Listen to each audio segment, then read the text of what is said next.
The next time a surgeon picks up a scalpel, a forceps, or a surgical needle, they are holding instruments designed by a Muslim physician in 10th century Spain. His name has almost entirely been removed from the story. This is Naqsh.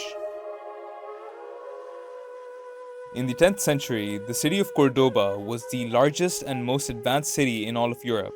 Its streets were lit at night. It had running water. It had libraries and a culture of learning that the rest of the world could not hope to match for the next 400 years. It was here in 936 AD that al-Qasim al-Zahrawi was born. He spent all of his life at the court of the Umayyad Caliphate, not as a courtier, but as a physician. At the end of those 50 years, he compiled everything he knew into a single work, al-Tasrif, a 30-volume medical encyclopedia that would become the foundational text of surgery in the Western world for the next 5 centuries. He designed over 200 surgical instruments, many of which had never existed before. The forceps, the bone saw, the surgical hook, the needle for internal sutures, the speculum. Instruments so precisely conceived that their modern-day descendants sit in operation theaters to this day.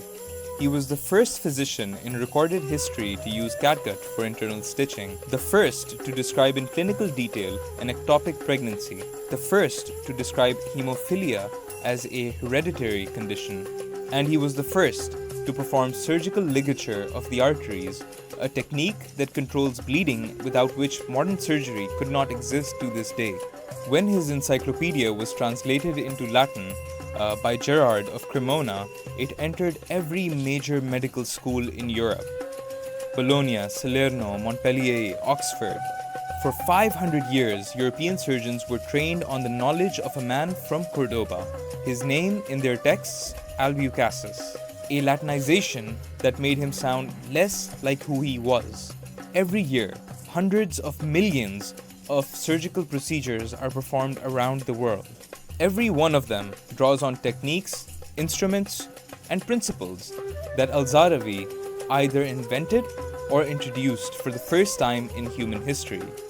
He is called by historians the father of modern surgery, and his name is known to almost none of the patients whose lives depend on his work.